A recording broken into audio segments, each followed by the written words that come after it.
Hi guys, இன்னைக்கு என்னன்னு பாத்தீங்கன்னா நான் லாஸ்ட் வீடியோ சொல்லியிருப்பேன் தீபாவளிக்காக எக்ஸ்போ போடுறாங்க அப்படின்னு சொல்லிட்டு. சரி எப்படி இருக்குன்னு சொல்லி போய் பார்க்கலாம் அப்படின்னு சொல்லிட்டு போனோம். சாரீஸ்ல இருந்து சல்வாஸ் எல்லாமே சூப்பரா வச்சிருந்தாங்க. ஆனா ரேட் தான் வந்து கொஞ்சம் ஜாஸ்தியா இருக்கிற மாதிரி இருந்துச்சு. சிங்கிள் பீஸ் அந்த டாப் மட்டுமே வந்து 2000 அந்த மாதிரிலாம் சொன்னாங்க. ஃபுல் செட் நீங்க வாங்கினீங்கன்னா 3000 4000 அந்த மாதிரி சொன்னாங்க. ரேட் வந்து கொஞ்சம் ஜாஸ்தியா இருக்கிற மாதிரி தான் இருக்குது அப்படின்னு சொல்லிட்டு நாங்க வந்து ஆக்சுவலா எதுவுமே பர்ச்சேஸ் பண்ணல. ஸோ எனக்கு வந்து எதுவும் செட் ஆகல. சரி தங்கச்சிக்கு ஏதாவது வாங்கலாம்னு சொல்லிட்டு எங்க அம்மா பார்த்தாங்க. விலைய கேட்டதுமே எது வேணான்னு சொல்லிட்டாங்க. எவ்வளோ வாங்க?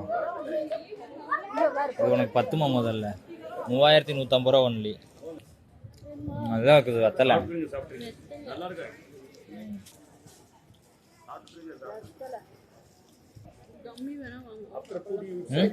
எது எந்த ஜெல்லி? அதான் வேண்டாம், வாங்க 100 கிராம் வாங்க.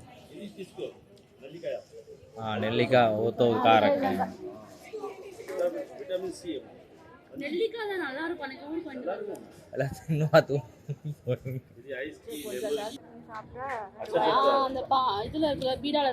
இதுவும் நல்லா இருக்கும்.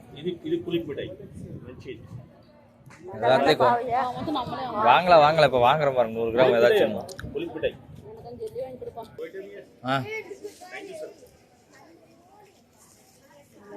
ஐட்டத்தை எடுத்துட்டு வா.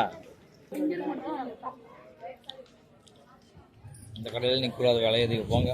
துணிமணிலாம் ஒன்றும் வாங்க முடியாது, விலை ரொம்ப கம்மியாக இருக்குது.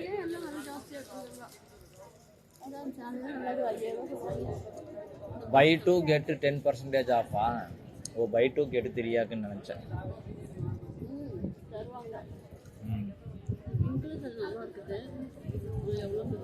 விற்கிற பிள்ளைகளும் நல்லா தான் இருக்குதுங்க.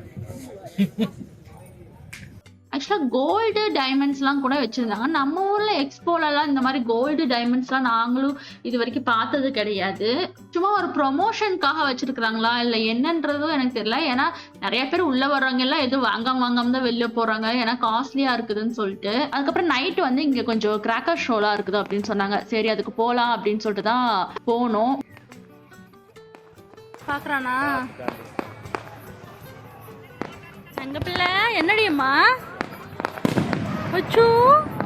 ஆக்சுவலாக தம்பி வந்து நல்லா வேடிக்கை பார்ப்பான் அப்படின்னு நினச்சி தான் நாங்கள் தூக்கிட்டு போனோம். ஆனால் அவன் வந்து அந்த அளவுக்கு எதுவுமே பார்க்கல, அவனுக்கு எதுவுமே தெரியல. எனக்கு மேபி நெக்ஸ்ட் இயர் வேணா நல்லா வேடிக்கை பார்ப்பானோ என்னமோ. அதுக்கப்புறம் கொஞ்சம் கடையெல்லாம் இருந்துச்சு, அதெல்லாம் கொஞ்சம் நேரம் வேடிக்கை பார்த்துட்டு இவனுக்காக தான் நாங்கள் இங்கே வந்தோமே. ஆனால் இவன் வந்து நல்லா தூங்கிட்டான்.